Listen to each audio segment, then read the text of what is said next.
Carpentry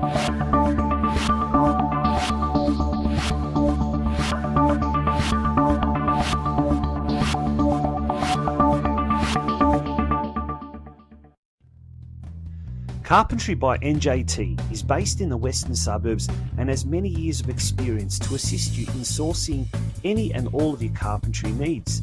Carpentry by NJT are great supporters of local soccer clubs in Melbourne's western suburbs, including ambitious State League One outfit Sydenham Park Soccer Club. Home Builders Corp, meanwhile, is a Melbourne-based construction company by the same owners with more than 15 years' experience. Home Builders Corp specialises in new homes and unit developments. With attention to detail, they work to the highest standard to satisfy their customers with a very quick turnaround. For further details about how either Carpentry by NJT or Home Builders Corp can help you, contact owner-manager Nick on 0410 576 018 or via email at nick@homebuilderscorp.com.au. Carpentry by NJT and Home Builders Corp are the proud major sponsors of the Football Out West show.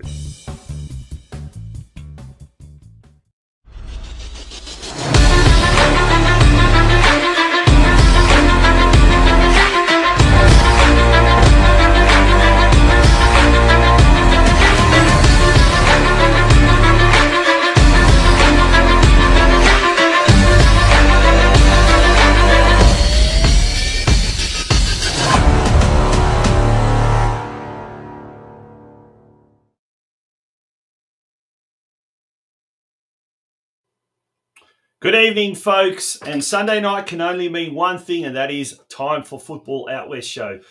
My name's TONCI PRUSAC. I'm one of your co-hosts for tonight, and it is episode 119, the 17th episode this year. We are absolutely churning through these episodes at a rapid rate, which certainly means that we are getting closer and closer towards the climactic part of the local football season. And he's going to help me bring all the latest news and views as he does each week. Steve Curtin, a very, very warm welcome to you. How are you, my friend? Yeah, thanks, Tonchi. Very well, thanks. And good to have your company again tonight. And a really big week it's been. We've had the Australia Cup draw on Wednesday night. We've got the Matilda squad for the World Cup being announced tomorrow. That's going to be massive. The final 23 players that make the cut. There's going to be some disappointed players that don't make it. We've got the Doherty Cup semi-finals have been announced as well. And big weekend of football. It's out with Craig Filer on Friday night, who's not here tonight, but we send our regards. What did you do to him on Friday night? I'm just hoping he hasn't passed anything on to myself, actually, because it sounds like he's not doing too well. But we do wish him a speedy recovery for our friend and colleague Craig Filer. And yeah, we're out there at St Albans on Friday night, and last night I was at Port Melbourne with Jasper Woodcock. I was joining him for the first time for commentary, and it was a very emotional night, and we must pass on our condolences to everyone at Port Melbourne Sharks on the passing of one of their under-14s players, which is just so tragic. Aidan Leonard, one of the under-14 players who passed away on Friday. His two older brothers fronted up and played in the match in the seniors yesterday. Mark, who's 17 years of age, started and played a best-on-ground performance, helping them to a win. And also the other brother, who is only 15 years of age, Dylan, came on as a sub in central midfield and looked the part as well. So really, really impressive by those two boys to step in, and a real show of solidarity for the family with the Leonards there and all of the under-14 boys there and their friends and family there to mark that. What is a really sad occasion, but in the best possible way by a moment of applause before the game. Yeah. So again, just off the top of the show, just our condolences to everyone at JL Murphy there, and all the kids and all the friends and family as well of Aidan Leonard. It's really tragic news. There's one of our footballing youngsters gone. That is absolutely tragic. And yes, I know the old famous saying by Bill Shankly, Liverpool great, football is not a matter of life or death. It's more important than that. But moments like this make you realise just how fragile life is and how important life is. But moving along. Yeah, and moving along, Tonchi, how are you going tonight, and how's your weekend been? It's been a relatively relaxing one. I didn't have any commentary duties. The community football has a catch-up round all this week, so it's been a bit of a break, so it wasn't too bad. But unfortunately with Craig Craig out of action, we've had to resort to the substitutes bench very, very rapidly this afternoon, during the course of the day.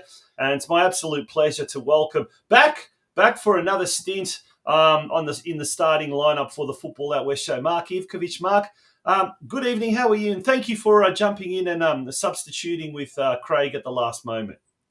Yeah, no worries, guys. Good evening. How you both doing? Very well, mate. Very well. I've had a relatively easy weekend. Steve's had a relatively busy weekend. And how's your weekend with regards to the commentating duties in NPL Victoria? Yeah, not too bad. I did the pulsating game at Knight Stadium on Friday night, Avondale versus Knights. Just when you thought that rivalry was dead, it was red hot on Friday night. That was a hard stop of that one. And speaking of which, we will have the coach of the Melbourne Knights, BEN CAHN. He'll be joining us very, very shortly to discuss, amongst other things, the mid-season NPL transfer windows, correct? The Australia Cup draw, Steve, as you mentioned earlier in the program. The Knights have been drawn against a Queensland NPL side by the name of Lions FC. And who better to ask about Lions FC than BEN CAHN, who last year coached in the Queensland NPL. And we'll also talk about the state of affairs as we make our run towards the final series. But, gents, we're going to take a very, very short break. When we return, it'll be time to, first of all, look at NPL Victoria. But then, folks, today we will be looking at NPL 2, NPL 3 and NPLW as well, with particular focus on the mid-season transfer windows. With Craig's absence, we've decided that the State League analysis or State League review will be held over until next week. So next week, hopefully, Craig will be back with us, and we will also have the State League review happening then. So, folks, don't go away. We'll be back very, very shortly with the NPL Victoria Weekend Roundup. Welcome to Anytime Fitness in Werribee. The club with the most supportive, welcoming and friendliest members and staff. Whether you're a first-timer, gym goer or just an everyday person, we are here for you. A recently renovated facility offers you everything you need to get started with your health and fitness goals. Our club offers brand new state-of-the-art cardio equipment, an amazing functional zone for group classes, a lifting zone, and really does cater for every single person. So don't miss out. Come see us in club to redeem this offer.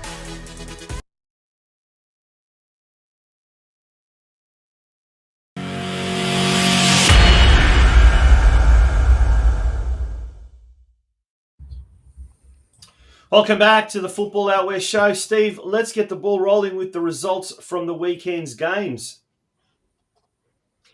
Yeah, and the big result just in from this afternoon, played at Yarraville. It was South Melbourne 0, Oakley Cannons 2. It was a goal either side of halftime. Defensive midfielder Oliver Kubalay, one of the most underrated players in the competition, popularly recognised as that. He scored on 31 minutes in the second half. It was Alex Fiekner getting on the score sheet on 56 minutes. It means that the Cannons close within 1 point of second place South Melbourne, albeit South with an extra game in hand. Last night down at George Andrews, it was Altona Magic and the Jonas Markowski show. Jonas scoring a hat-trick. That puts him on 16 goals for the season. He goes 3 clear of his rivals, which include Pierce Waring on 13.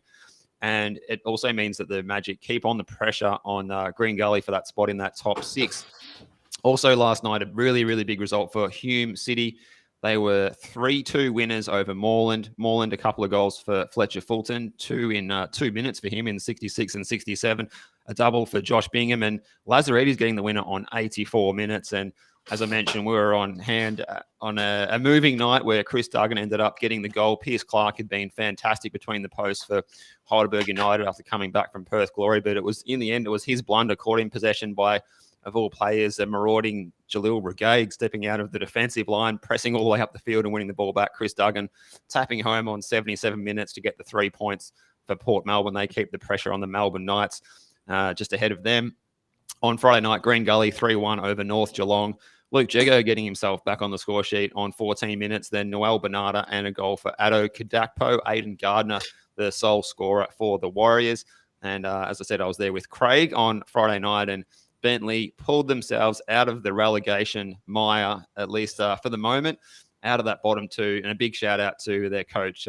Special shout out to Rick Marchioli if you're watching tonight. But they got the 2-0 win, 2 goals from outside the penalty area, blasted by Scott Hillier on 13 minutes. That was a stunner from the defender. And a man of the match performance by Munib Adus.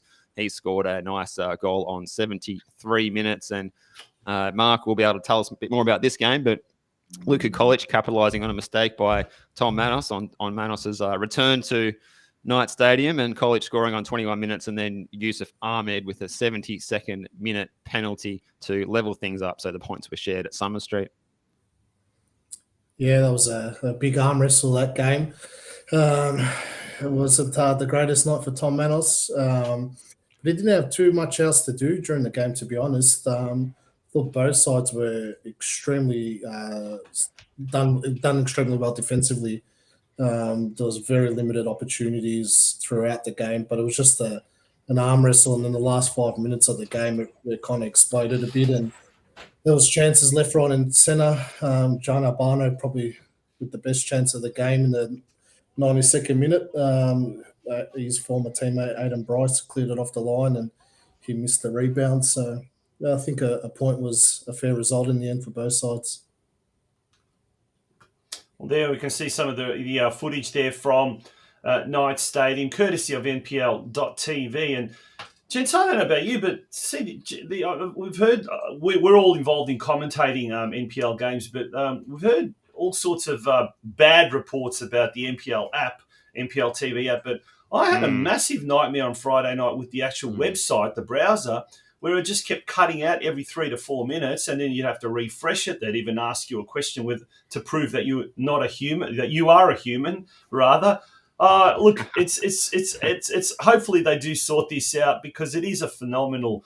I guess the streaming is great. I know some clubs will complain that, and they'll say that it takes away from some of the attendances. But like, for example, on Friday night, I had like 3 screens open, watching one game on one screen, another on another, and a third on a third. But yeah, I don't know if anyone out. Yeah, I'd just speak a bit about that too, Tonchi. Craig and I had a pretty frustrating night Friday before last out at Green Gully. We couldn't get any stream going. We had 2 computers, we had phones, we just couldn't get anything to work. I was messaging Mark asking for help on what to do. But I think if you I don't know, perhaps if you're running the Apple or the iPhone platform, maybe you have a bit more luck. But I've literally noticed that the app is bringing up games that took place on this day in 2022 instead of 2023, which is a huge error that needs to be corrected. Yeah, we sort of we've been big exponents for how good the NPL TV is, but it probably deserves its criticism that it's copying at the moment in the similar way that Paramount Plus has been copying it from A-League fans left, right, and centre for a long time for not being able to get some fundamentals right. But generally, it's been very good. But and also, I have to say as well, I've mentioned this before, but I really miss the live tweeting of the goal videos after they're scored, because it's a great way for us to be across all of the action, whether we're on the go or at home. And also to that as well, the app and the platform, I was unable to find anywhere on there the game between South and Oakley, which took place only a short time ago, to catch those 2 goals. I was hoping to see them before the show tonight. Wasn't able to. There you go. Yeah, well, you didn't miss much with that, because there was no scaffold at McIver Reserve. It was terrible to watch. I managed to watch it. I don't know, Mark, did you manage to watch it? No, I could see it, but just the actual way they filmed the game, I don't think it's good enough from Football Victoria to allow South Melbourne to play at a McIver Reserve if they're not going to have adjust the facility to NPL standard. Yeah, it was filmed from the touchline. Did they film from the grandstand side on the touchline? Was it? Or they did, yeah.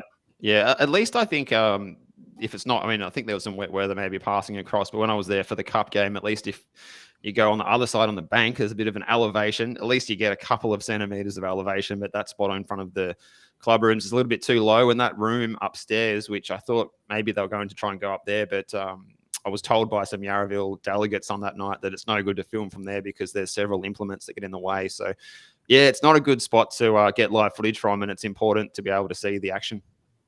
Go on, Mark. Sorry, they had enough notice to, they knew they were playing at McIver Reserve for a long time. Yeah. Surely they, a temporary scaffold there, didn't have to be massive, but just some sort of setup, especially it was a massive game, South Melbourne Oakley. Yeah.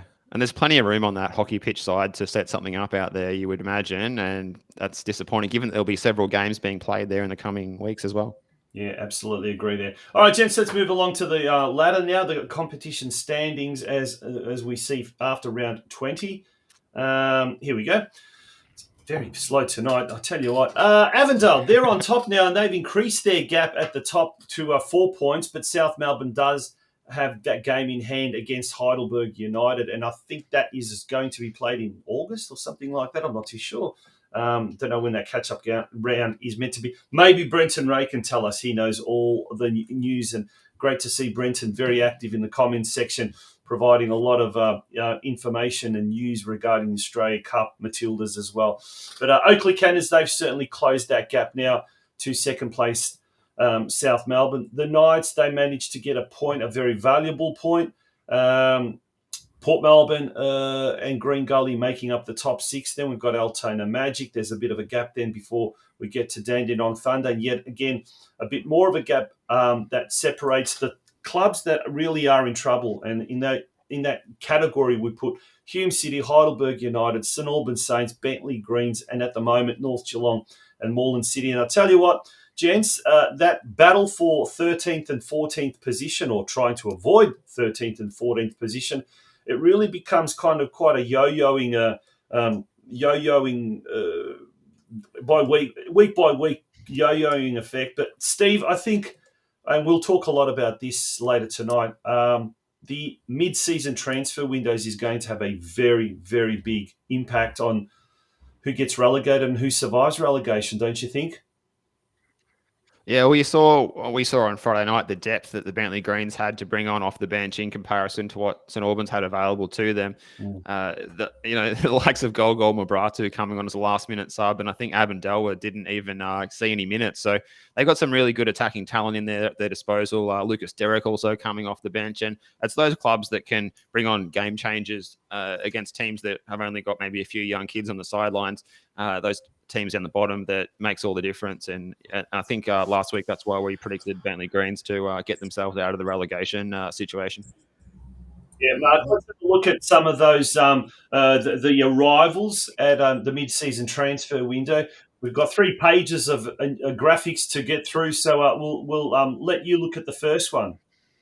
Yeah, Avondale were the stars of the show in the transfer window, really, to bring in a player like George Malles and George Ott as well in the mid-season transfer window is unheard of. Usually, you don't sign star players in that window. And Malles was excellent coming off the bench on Friday night. I think he'd be starting next week, really, because he changed the way Avondale were playing as soon as he came onto the pitch. So yeah, massive work done by Avondale in that window. Bentley Greens, like Steve just mentioned, there's a fair few decent signings there that they needed desperately. Adus looks like a really good find. A player, he's come out of the Werribee area. He's been at Melbourne City, and then he's been with Rick Marchioli up at the Jets. His dribbling game is outstanding, and opposition defenders are going to have a handful stopping him. Yeah, and that's the pulling power that Marchioli's got. Really, he's able to bring these young talents that he's worked with across the Bentley, and I think they'll be safe now. Their defensive record is much better than the teams that are around them, so I think they'll be okay. Even Dandenong Thunder made some decent signings. Jay Davies signed at the start of the season, but his permanent residency hadn't come through, so they weren't able to register him for the first half of the season. But yeah, there's a few players that have played there before, Maker and Luke Pavlou as well. Green Gully did some decent business too, with Mohammed Adam coming across from Port Melbourne and Danny Kim from South Melbourne. So 2 decent signings to add depth to their squad as well. Steve, let's have a look at page 2 of the mid-season transfers, starting with the Heidelberg United. Yeah, it was good to have a look at Heidelberg last night, and all 4 of those names mentioned there were all impressive in some ways last night. Yes, admittedly, Piers Clark did make that error that did end up costing them the game, but his shot-stopping ability is, I would say, on another level from a lot of the keepers in NPL Victoria. He saved shots last night with his chest, with his wrist, with his feet, all kinds of body parts at very close quarters. Jamal Ali, I was a big fan of watching him at Altona Magic last season, the way he gets the ball. I mean, he can be a liability because he gets the ball and just tries to turn defense into attack, and he might leave you exposed. But I love watching players that take the game on like Ali does. Very impressive. Big fan of Adara as well. 7 goals to him for Altona last season. It's hard to believe that he was at a club, a bit lower down like Mill Park. No disrespect to Mill Park. You took the words right out of my mouth, Steve. I couldn't believe that he was at Mill Park. Yeah. I didn't know what happened to him, but I thought he was excellent last season. I remember he scored against the Knights last year when we played against them. He was unbelievable. Yeah, he's a very hard player to play against. I don't know his numbers from what he did at Mill Park, but it's surprising that, a player of his quality, he came in and looked the part last night. It was his starting debut for the club, and he looked very good. Amir Abdullah, he came off the bench last night too, and he's had some time over in Tallinn in Estonia. He's been at Lalor more recently, but he's another player who is very good on the dribble. He's in wide areas, very hard to defend against, very quick, can go either way quite quickly. So looking forward to watching Heidelberg and those names there.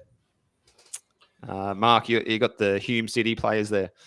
Yeah, just on Heidelberg signings as well. That's excellent business. Jamal Ali, I've followed him for the last couple of years, and they get a bit of a fallout of Altona Magic in the preseason and hadn't played at all up until signing for Heidelberg. So I think he's one of the best centre backs in the competition. So massive work by Heidelberg. But Hume City, well, a massive exodus of a lot of starting 11 players and players that had been there for a while. So they brought in Berhan Elabol from Moreland City, who's had a good season. Joshua Golevsky from Canberra. Jackson Riley, who was in goals, saved the penalty on debut last night. And he had a decent game too, especially in the last 10 minutes, saved about 2 or 3 chances from Moreland. And Evan Waldrop from, I don't even know how to say that club. AC Syracuse Pulse. Where There's another signing that they made from Canberra as well that they made, and they announced on Friday that he's already departed. So something went wrong there. Something not, yeah. Where is AC Syracuse Pulse, gents? Anyone heard? That's an American team. It's an American team in New York. American team in New York. Well, there you go. Powerhouse team by the South. This is good live radio, isn't it? It is absolutely. That's interesting. Melbourne Knights. Well, they've signed 2 players, and we've seen these players in action in recent weeks. Lars Cananda came on in the Doherty Cup playoff last week against Northcote City. He's been signed from Werribee City. It's a shame we haven't got Craig on tonight. He'd tell us a bit more about Lars Cananda. But Ben Collins, formerly of Western United, he came on. He did really well on Friday night, Mark. Yeah, he was the man of the match for me, to be honest. He started on Friday night, and he was superb. And that partnership that Collins and Josh Phelps are going to form, they're going to be very, very hard to break down, Melbourne Knights, because they've got 2 very, very good centre backs playing next to each other. And finally, we've got Liam Baxter, who's come from Baxter. Is that a typo or is that a legitimate I don't know. Liam Baxter from Baxter? I mean, this is all according to the Football Victoria website and officially that they put up there. But is that a typo, guys? Anyone? Don't know. We don't know. Look, let's move along to the third page over Leaf now. So Moreland City signing Liam Baxter, which sort of almost tells me that they're resigned to the fact that they will be playing in NPL 2 next year. North Geelong, they've signed a couple of several unknowns. Abdikafa Urarashi from Chisholm United. Now, we do know Chisholm United is Oakley Cannon's sister club, and they play, in State 3 or something like that. So, obviously, they've come across this fella, may have been in the Australia Cup clash a month or so ago. Maybe even longer now. Jack Hutchings from New South Wales side Blacktown Spartans. We've got Jacob Silverain from Eastern Lions in NPL 2 and Cameron Sherry from Werribee City in NPL 2. Bit interesting that if they're trying to survive in NPL, that they're signing players from below them. But it's always been hard to attract players to Geelong. Steve, we know numerous North Geelong and Geelong coaches have lamented trying to attract players down the highway is very, very difficult. The money's not there. I guess the resources aren't available like some of the Melbourne clubs. But yeah, it'll be interesting. They've obviously signed these 4 players with a view of I guess the word surviving in NPL. What are your thoughts on that? Yeah, it's hard to know what's the plan there. A lot of those players are from clubs that are over on the eastern side of Melbourne as well, with the exception of Cameron Sherry. I'm not too sure. I'm just cross-checking as well my references about Liam Baxter. He's indeed a striker from Baxter, who I think play in State League 4 as well. So yeah. That's quite a step up. So Kevin Thuma's the new Whittlesea Rangers coach. He said he was at Baxter, was at Frankston before that, I'm sure. So thanks, Kev, for enlightening us there as well. Moving along. Oakley Cannons, Mark Kingsley Sinclair. He made his debut today, I think it's a 5th tier German outfit, according to our commentators today on the NPL stream. Yeah, he's a Kiwi as well. So they've kept that one under wraps, Oakley. There's no announcement about that. So I'm sure he's a talented player. A lot of players that come over from New Zealand tend to do well in NPL Victoria.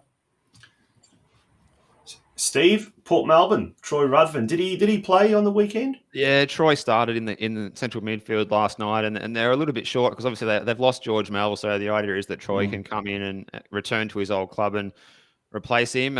They were a bit short because they'd had, I think they had a couple of players, including Courtney Perkins.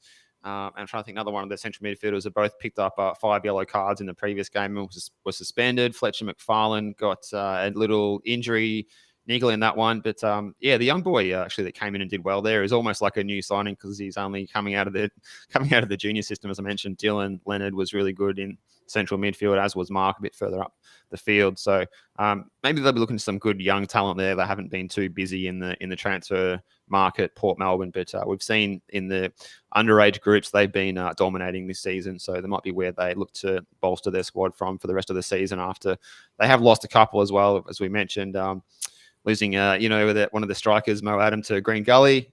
So speaking of strikers, South Melbourne picking up 2 attacking players as well. Mark, your thoughts on Yagub Mustafa and Luka Ninkovic? I think Mustafa's a great signing for them. He'll definitely suit the way South Melbourne play. It's a good pickup, and I thought he was not bad at Hume City as well. Luka Ninkovic, I'm not sure about that one. Hasn't played too much in the last couple of years, and I'm not sure he's the type of striker that will fit in for South Melbourne. But then when you look at the market at this time of the year, there's really not that much around. So that does add a bit of depth to their squad.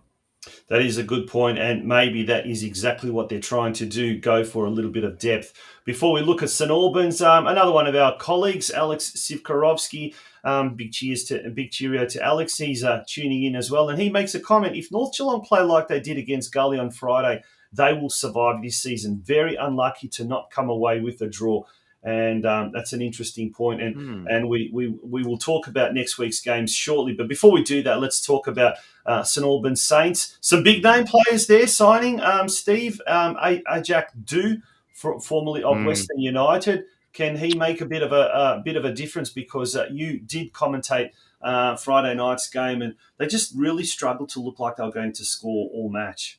Yeah, that's right. So they've really strengthened their defence there with Ajak Du. He came in and looked excellent, really. He looked really, really good. And they were out without Chris Dibb, who was not playing through suspension. They were sort of playing with a bit of a makeshift defence. They'd put Zach Thomas at right back. He's largely played as a central defender. He had a badly dislocated shoulder a couple of weeks back, so he's just coming back from that. And Sean Timmins, who normally plays as the left back, was playing as a central defender. So they were trying to reshuffle a bit. Justin Mickliffe, another one of their new signings, was playing as the left back. He's a right footer, though. Very creative player further up the field. He tried to get forward a bit more as they could. Dylan McGlade's another creative player. James Kaparinowski, he comes in as the backup keeper option. But they really need to pick up a striker to replace George Ott, and they had Fabrizio trying to lead the line and trying valiantly, but they weren't able to create those chances that come to them. Last time I saw them play live when they beat Hume 3-0, and George Ott, whether he's scoring or not, he's bringing other players into the game and creating those chances. And without someone like that, I think playing on that St Albans pitch. They've got a bunch of home games to come. They've got another 4 in a row to come now immediately. He needs someone like a George Ott who can be a bit of a handful for the defenders, even if he's not scoring the goals, to bring other players in the wide areas and in behind. Yeah, that's going to be the big problem for St Albans, indeed, in the run home. Guys, we're going to take a very short break. When we return, we've got our guest for tonight, Melbourne Knights coach BEN CAHN, ready to join us, and he'll be talking to us, as we said, on the Football Out West show about the NPL Victoria season as we start to head towards the finals, the Australia Cup draw, and we'll also be talking about the mid-season transfers and how it may affect his club. So don't go away, folks. Straight after this, it's time to talk NPL Victoria football with our coach, with our guest for tonight, Melbourne Knights coach BEN CAHN. Don't go away. Carpentry by NJT is based in the western suburbs and has many years of experience to assist you in sourcing any and all of your carpentry needs. Carpentry by NJT are great supporters of local soccer clubs in Melbourne's western suburbs, including ambitious State League 1 outfit Sydenham Park Soccer Club. Home Builders Corp, meanwhile, is a Melbourne-based construction company by the same owners with more than 15 years' experience. Home Builders Corp specialises in new homes and unit developments. With attention to detail, they work to the highest standard to satisfy their customers with a very quick turnaround.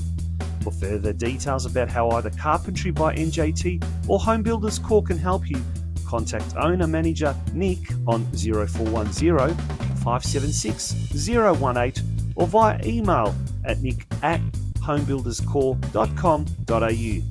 Carpentry by NJT and Home Builders Corp are the proud major sponsors of the Football Out West show.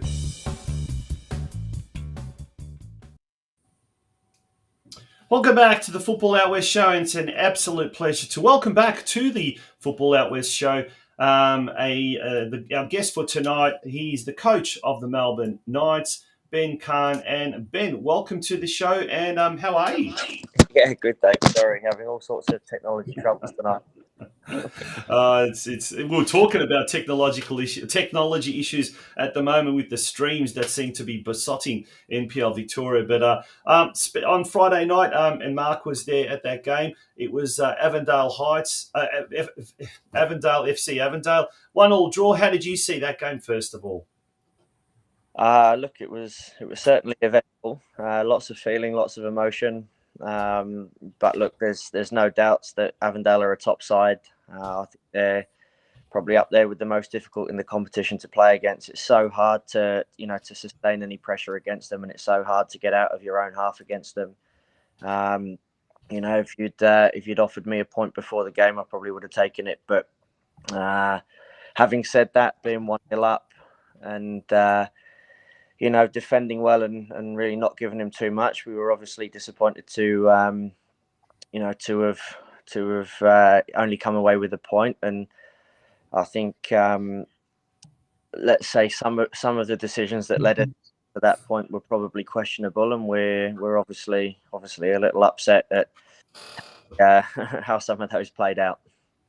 I'll say it for you, Ben. It was never a penalty. I know you can't say it, but I'll say it for you. Yeah, and maybe it was, maybe it wasn't, but Mitch had one exactly the same up the other end earlier, and then there was the handball in the box as well, and then there was the last man on Bramwell, and it was 100% red card. Yeah, and probably maybe ones that get missed by the neutral, but when you're sat in one bench, you pick up a lot of the throw-ins, and the first tackle of the game, he gave a yellow card to Joey Frenic, yep. and here's the footage. Like that set a strange tone. But I thought there was a strange booking as well. Yeah, and look, that's football, and we make a big point of knowing that there are things that are out of our control in games, and what we'll reflect on is how we what we have to do from here on in, which is make sure that we start to put a run together to secure finals. And if we get if we end up getting into the finals and playing Avondale, we need to make sure that we're prepared to find ways to try and control a bit more of the game against them. Well, Ben, we're looking forward to seeing the next time that you guys do battle with Avondale, and we fancy it might be a finals lineup that will be very exciting to see. But a lot of the coaches I've been speaking to over the weekend have just said that this mid-season transfer window has just completely turned up the intensity. The training sessions have been supercharged. Everyone wants to hold on to their spot in the team. I know you guys have had a thick run of fixtures at the moment, but how have you seen that last couple of weeks? Yeah, I think anytime you bring in good players into a squad, it definitely brings a new dynamic and gives everybody some energy and gives it a lift. Look, we probably haven't been as active as some of the other clubs. It's been hard for us with the PPS because we made a lot of changes earlier in the year. So you sort of need that second and third year for players to lose their 15 points and become 10-point players before you can make big changes mid-season. So yeah, a bit hamstrung by the PPS, but really happy with the two boys we brought in. Anton is obviously top scorer in NPL 2. He brings us a different dynamic. He was fantastic against Northcote in his first start midweek. And Benny Collins is very experienced for such a young man, physically very strong, technically accomplished, and he's a really good human as well. He's taken really well to the dressing room. The boys really like him. I think he's going to be a big player for us on the run home. Ben, I thought you coached really well on Friday night. Obviously, you had a hope that you were going to score early so you could change your formation a little bit and stifle the way Avondale were going to come at you. I thought it worked really well. And to manage the squad as well during the week, I thought, just both games and the whole week you handled really, really well. Can you just explain how difficult it has been? I've been at the club in that situation before where there's just game after game after game after game, and the squad you've got isn't the strongest depth-wise compared to some of the other teams. Just explain how difficult it is to continually have to play so many games. Yeah, I think unless you're really in the thick of it and you're day to day with the players, it's really difficult for people to understand how tough that is. Last week we were together 5 nights for the week, right? And that's fine when you're a professional footballer, but when you're working for those 5 days, and the range of work that they do varies so much, and they all carry pressure in their own jobs and have their own families. And we had them in 5 days last week because we had the 2 games, 2 sessions, and obviously the Australia Cup draw. It's quite intense. It's very demanding on their bodies and their energy. You could see in the Port game after we played them 3 days after the Yarraville Cup game, we just couldn't get going, and that was. Those 11s were almost the same, bar a couple of changes, and you could see that the effect it had. And we played Northcote in the week, and we were able to make a lot of changes with the 2 signings we've brought in and some players back from injury, and that really helped. So, but to then back up against Avondale a few days after, who, if you're not physically at your best and you're not running and you're not tracking and you're not doing all the small things that make a difference, they can just take the game away from you in seconds. And I guess the thing that I was happiest with was that the boys just dug in, and I won't say who, but there were boys in there that were battling some niggles and some injuries that may have other players may have pulled out with, and they pushed through and they showed such strength and character to hang on and get that result. Is that why you tweak seven games is that why you tweak a month at this level is really tough. Most it's 5 max usually at this level. 7 takes its toll. So, but we want to be competing in everything. We, the playing group and the staff, we had a discussion. We don't want to play the 21s and get knocked out of cup competition. We want to win, and I think it's important for a big club and an ambitious club to be seen to be going as far as they can in every competition. And obviously, it's put a strain on our league form. We know that, but we're still in the race for finals, and we believe if we can get there, we can win it.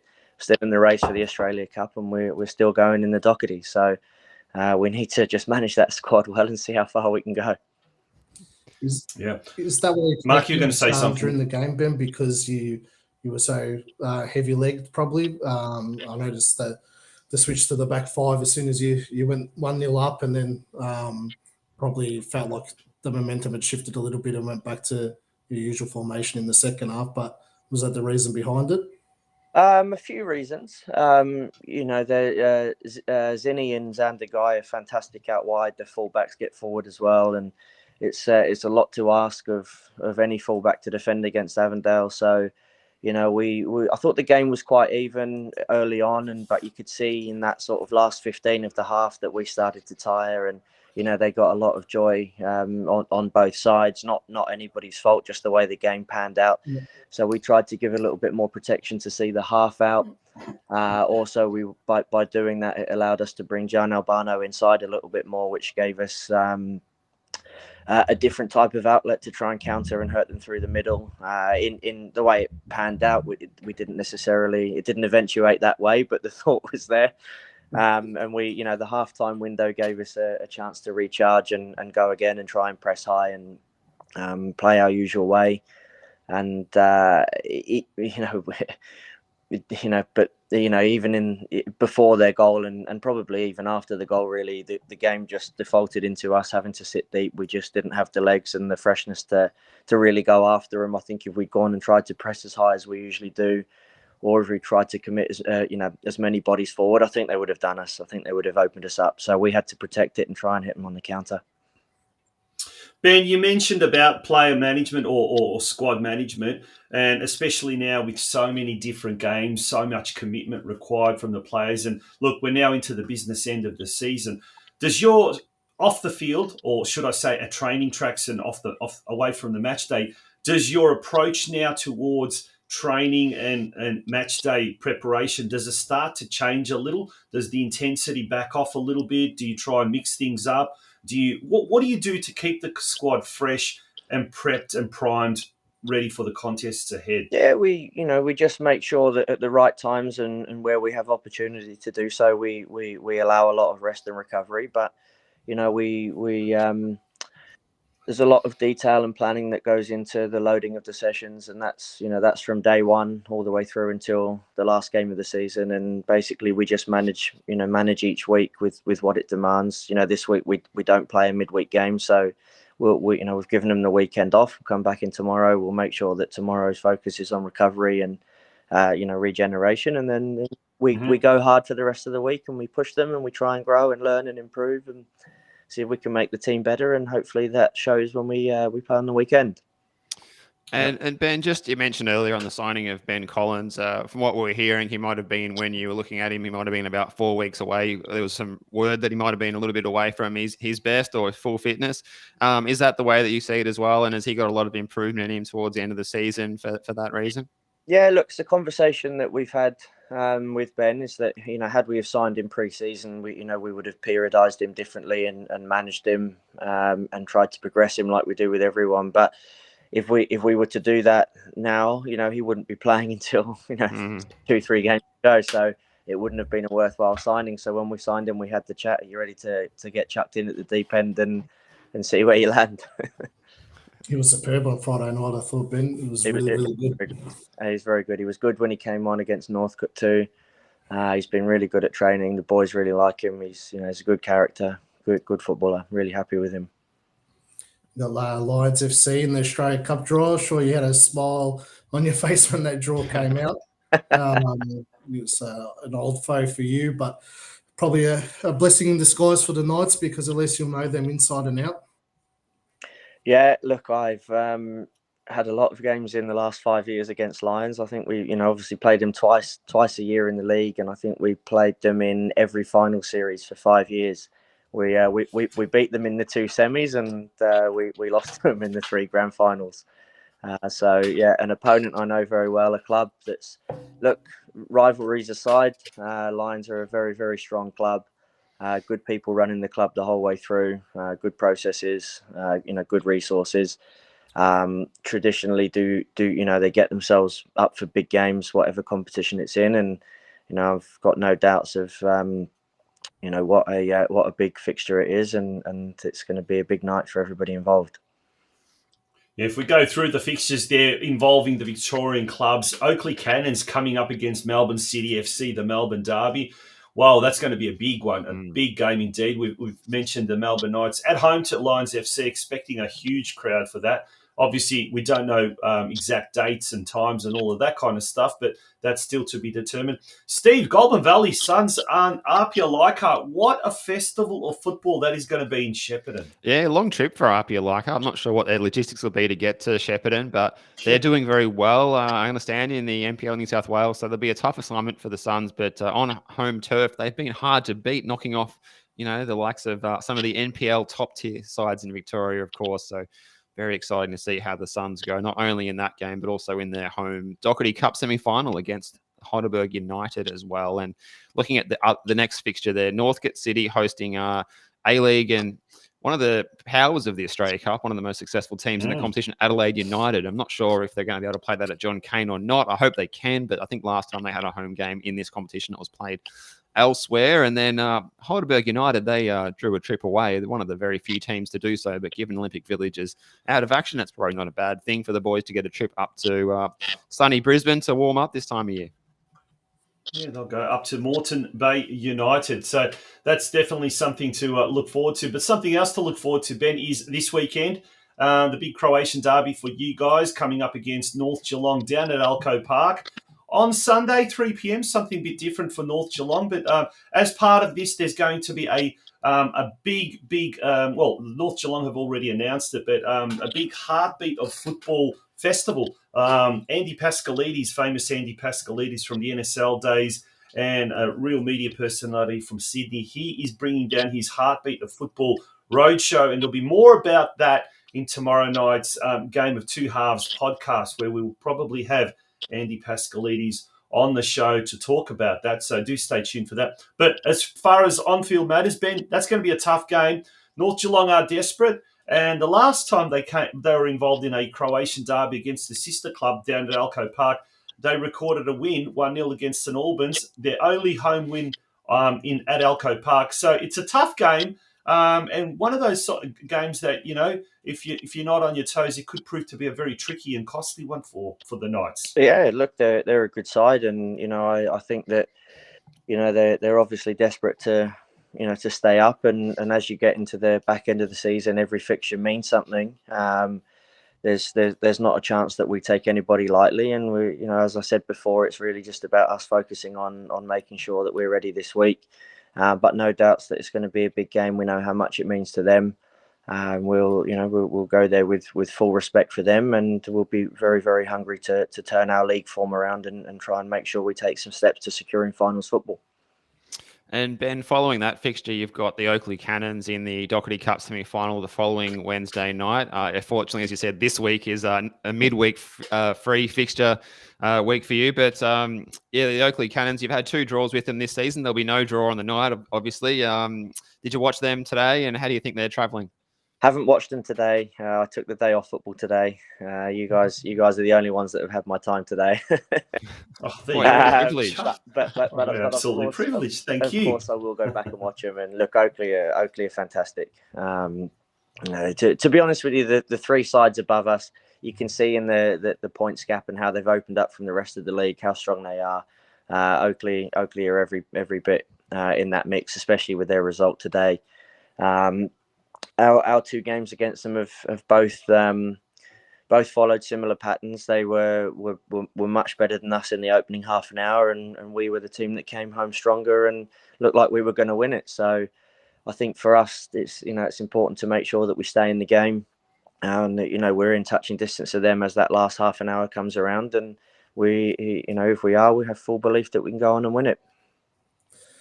And finally, Ben, how have you adjusted to Melbourne? Nice and cold and miserable and a bit different to Queensland, isn't it?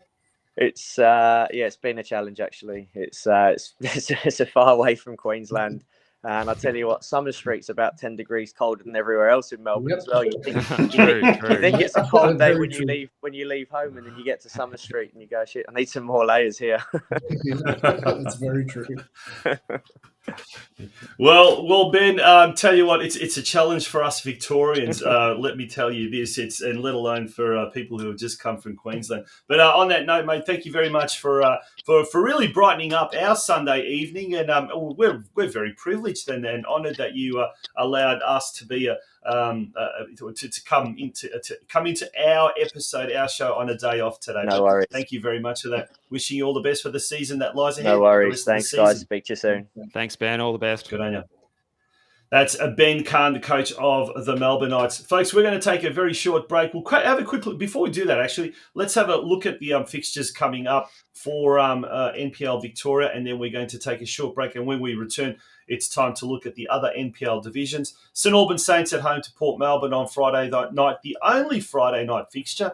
Then we got 4 Saturday fixtures. Avondale at home to Dandenong, Thunder, Moreland City at home to Green Gully, Bentley Greens hosting the Oakley Cannons, and Altona Magic at home to Heidelberg United.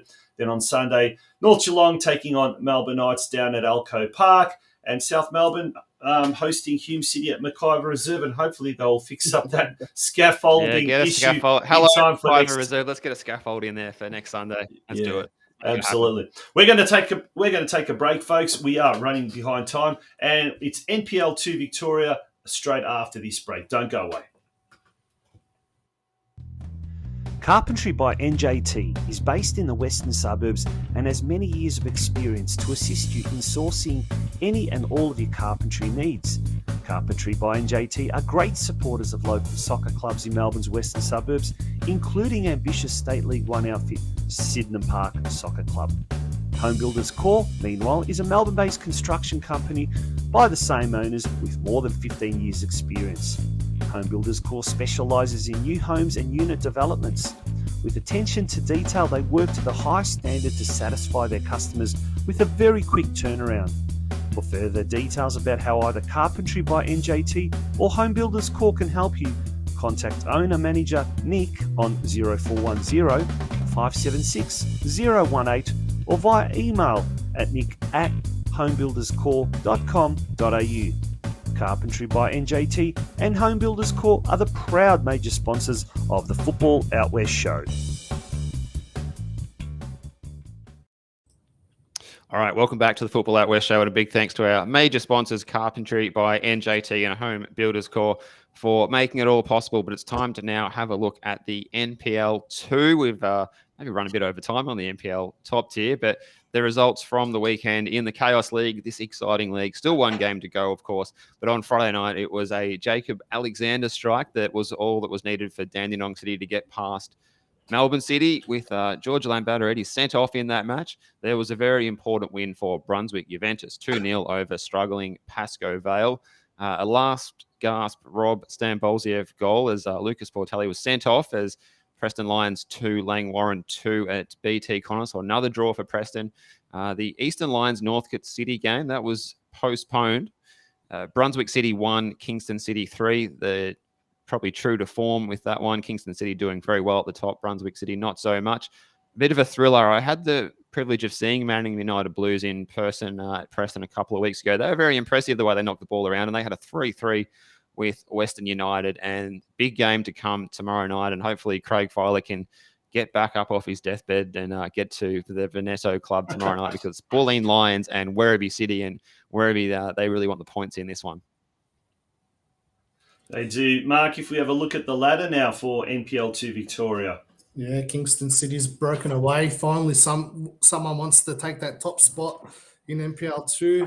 Western United with an opportunity to break away with them, but just couldn't get it done today. And Preston with another draw on 34 points. With 6 games to go, they need to start getting back on the winners board if they want to climb into those promotion spots. And Dandenong City not far behind either in 4th spot on 33 points. But Brunswick Juventus is resurgent form has seen them move a little bit clear off that relegation zone now as well. And Pascoe Vale's in a bit of trouble there, but they did make some good signings themselves in the mid-season window. I saw they brought Nick Edish from Heidelberg, the Heidelberg goalkeeper, over to Pascoe Vale. Good signing. Yeah, very good signing. If we look at the games coming up this weekend as well, on Friday night we've got 2 games happening. Brunswick Juventus at home to Preston Lions, a CB Smith reserve. Northcote City at home to Brunswick City. And then on Saturday, Western United taking on Melbourne City. That's at the City Vista Pavilion. Lane Warren taking on Dandenong City. And then the Manningham Blues taking on Werribee City at Pattis Reserve. On Sunday, Kingston City taking on Pascoe Vale. It just does not get any easier for Pascoe Vale, Mark, even though they've got, as you said, an NPL quality keeper. They're going to need every bit of that skill and defensive capabilities against Kingston City. They're a tough team. They're really looking good at the moment, aren't they? Yeah, Kingston City is probably the form side of the competition. Yep. All righty, moving along now. Steve, let's look at NPL 3 now. Yeah, so the results are in from the weekend, round 16. This was of the NPL 3, and Ballarat City, who've been struggling, they got an important 3-1 win over Beau Morris. Burundara Carey Eagles, they kept some good form going, 4-2 over Doveton. North Sunshine Eagles bounced back to form with the 2-1 win away at Nunawading City. An important 1-0 win for Caroline Springs George Cross over a Geelong Soccer Club that's been bolstered by a few signings. Oh, both of those clubs have been, to be fair, in the mid-season window. Essendon Royals 1, Goulburn Valley Suns 2. So a good win on the road for the boys from Shepparton, the Cup specialists this season. And just the result just in from this afternoon, it was Melbourne Victory 2, Box Hill United 1. So Melbourne Victory keep on their winning ways, and they're looking very good in this NPL 3 competition, guys. Yeah, looking at the ladder now, the NPL 3 ladder. Melbourne Victory on top. They're really running away with things. But Caroline Springs, George Cross, they've got a game in hand against Nunawading City. So they're at the moment 5 points behind Melbourne Victory, but a victory over the Nunawading City side will see them within 2 points. And they've picked up Caleb Mikulich from North Geelong, who last year was the NPL 2 Golden Boot. So he's now dropped down to NPL 3. So that's going to be a big, big signing. They've got a real target man that can boot quite a few goals just off his own boot there. Goulburn Valley Suns, they're in third spot. Burundara Carey Eagles in fourth spot with 26 points. They're followed by Nunawading City on 25, North Sunshine Eagles 25, and Doveton on 23. So the real battle there for those promotion spots, and as Brenton Ray also makes a point, 11th and 12th in NPL 2 at end of the season are in the relegation playoff against the 3rd and 4th from NPL 3. So even if teams finish in the 3rd or the 4th position, they would still be able to contest that promotion playoff. But at the other end of the competition standings, I guess it's the battle for that second last spot. Ballarat City at the moment, they did win on the weekend, but they're 8 points, 7 points adrift of second last Beau Morris. But then herein lies the very, very close contest, if you like, for that second last position, or to avoid that second last spot. Beau Morris on 15, Geelong on 16, Essendon Royals on 17, and then Box Hill United at the moment in 8th position, and they find themselves 3 points off the relegation zone. So it's very, very well. We do call the second division NPL 2 the Chaos League, Steve. But tell you what, that NPL 3, it has just as much intrigue about it as we count down the last few rounds of the season. It does, and with those playoffs that Brenton Ray mentioned, there's just even a bit more chaos potential for the end of the season, although the NPL 2 teams should be able to back themselves, you would think. But we'll look at the fixtures for next week in the NPL 3, and they're happening, the bulk of them on Saturday. Beau Morris welcoming Essendon Royals on Saturday at 3 o'clock. Also at the same time, Goulburn Valley Suns will entertain Box Hill United. Doveton will welcome Ballarat City to Waratah Reserve. Burundara Carey Eagles hosting Nunawading City at Wilcox Field at the Carey Sports Complex. That should be a good game. That should be a good game. Geelong back on home soil at Stead Park, where they host North Sunshine Eagles in the 6 p.m. Saturday evening match. And on Sunday, it is a very exciting match. This is first versus second, Melbourne Victory against Caroline Springs George Cross at Epping Stadium at 3 o'clock. Mark Sultana in the comments mentions that Caroline Springs George Cross have secured 8 wins in a row. Can they make it 9 against Melbourne Victory? That's going to be a very good match to see that one. Hopefully, if you get along and make a good afternoon of that one. Big game, that one. Definitely a showdown, a huge showdown in the making. We're going to take a very, very short break. When we do return, we're almost there, folks. We're certainly approaching stoppage time. We'll have a look at the NPLW and also cast our eye on the VPLW as well. It's time for the women's football. Don't go away, folks. Welcome to Anytime Fitness in Werribee. The club with the most supportive, welcoming and friendliest members and staff. Whether you're a first-timer, gym goer or just an everyday person, we are here for you. A recently renovated facility offers you everything you need to get started with your health and fitness goals. Our club offers brand new state-of-the-art cardio equipment, an amazing functional zone for group classes, a lifting zone, and really does cater for every single person. So don't miss out. Come see us in club to redeem this offer.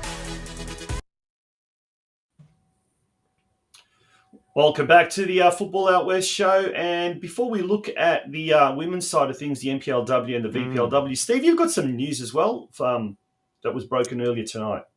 Yeah, yesterday I think was the signing Marco Tilio off to Celtic. So we've lost Ange, we've lost Aaron Moy. A year or so ago we lost Tommy Rogic from Celtic, but there's still going to be an Aussie representative at Celtic, which is good to see. Marco Tilio's been signed, and when you look at some of his highlights videos that have been posted online this week for the Celtic fans to see, you realise how an exciting player he is.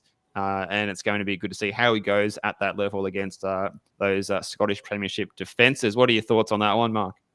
Yeah, I think he'll do well over there. He's a very exciting talent. And look, I don't watch too much of the A-League, but I have seen Marco Tilio play, especially in the grand final. He was unbelievable despite the massive loss. But I think he'll actually get game time over in Celtic and do well. Yeah, but the transfer fee, record-breaking, in excess of $2 million. And, well, I'll tell you what, the City Group, they're not short of a quid, but now they'll even have a lot more money as well. And certainly they've done pretty well. Aaron Moy also was a record at one stage, and he's now announced his retirement from football. So speaking of the transfer windows, a lot happening in that area. All right, let's talk about NPL women's, the latest round of results, and we've got the scores there. Now, interestingly, apart from one game which was postponed, all of the games, it was the away team that ended up winning and coming away with 3 points. You very rarely see that often happen, don't you, Steve? Yeah, that's right. Yeah, Preston, a couple of goals from their star player, Torpy, but it wasn't enough because Burundara Kerry Eagles are a hard team to beat. Aquino is a fantastic player. She scored twice. There was also goals for Hayden, Margot Rabin, and Udes. So 5-2 win on the road there. Box Hill United doing a number on FB Emerging, 4-1. Barbieri with a couple of goals, Hiroshinen an own goal, Akano with an own goal. So a couple of unfortunate own goals by the FV Emerging girls. Butcherous on the score sheet, though, for Emerging. South Melbourne, they've been going pretty well at the back end of the season. Their New Zealand striker Taylor Christensen on the score sheet, Danielle Wise with a couple of goals, and Lawson as well. So a comprehensive win against Bayside. And then Calder getting the job done. Delaris with a spot kick, and Walsh, Sato with the spot kick for Southern United, seeing them get the points there. And yeah, the table sees Burundara Kerry Eagles. They are doing exceptionally well they've come up from the VPLW, and who would have backed them to do so well? I suppose if you're in the know, there's certainly reason to believe it with the quality of players that they've got, as we mentioned with some of the goal scorers a moment ago, but they're doing fantastic. Yeah, Southern United, the only team at the bottom likely to get relegated. They're struggling there, but that battle for the top 4 positions there in the NPL women's competition after round 16 is quite an intriguing one. Looking ahead to next week, we've got 2 games on the Friday night. Box Hill United hosting South Melbourne at Wembley Park, and then Football Victoria Emerging hosting Alamein at the Knox Regional Football Centre. On Saturday, Calder United hosting Burundara Kerry Eagles. That should be a really good game. That's at Keilor Park at 3 p.m. And then Bulleen Lions taking on Bayside United. Another good game because Bulleen Lions could really solidify their spot in the top 4. Or Bayside United can do the same there. Otherwise, it could be quite an interesting battle for that last spot there. And finally on Sunday, Preston Lions are hosting Heidelberg United on Sunday at BT Con Reserve. a real family-friendly time of 3 p.m. And in days gone by, the men's version of this game would have attracted thousands and thousands, particularly in the old NSL days. But this one sure is certainly going to attract a decent-sized crowd as well. Gents, we've, I think, got to the end of our show tonight. Mark, thank you very much for stepping into Craig's shoes and helping us out tonight. We really appreciated your company tonight. No worries, guys. Always a pleasure to join this fabulous show of yours. It's been a pleasure to have you, Mark. As you know, the Fabrizio Romano of NPL Victoria. He's got all the transfer information. He's got a cult following online, and he hears the stories before anyone else hears them. So, been great to have your company tonight, Mark. So, thanks very much, and thanks to you, TONCI, for putting in another stellar effort. And you've got some more commitments coming up this week where we can see you on the screen. Yeah, that's right. Tomorrow night, the Game of Two Halves podcast. That's at 8 p.m. and that'll be simulcast live here on the Football Out West Show Facebook page. As we said, we'll be speaking to Andy Pascalidis about his Heartbeat of Football campaign that he's bringing down to Victoria as well. And I do believe he will be also operating that on Friday night at the St Albans Port Melbourne game at Churchill Reserve there as well. So we'll find out more information, more details about that in tomorrow night's Game of Two Halves. Quick cheerio out to Craig Filer. Hopefully he does get better. I'm sure he's tuning into this. He's normally in the comment section, but if he isn't, that must mean he's pretty sick. But we're wishing the big man all the very, very best, and hopefully he gets himself right for tomorrow's big game between Werribee City and Bulleen Lions at the Veneto Club, the NPL 2 clash, Monday night clash there tomorrow night. Thanks, folks, for being a part of tonight's show. We really appreciate it. We look forward to having your company again next Sunday night at 8 p.m. on the Football Out West Show. Good night, folks. Good evening.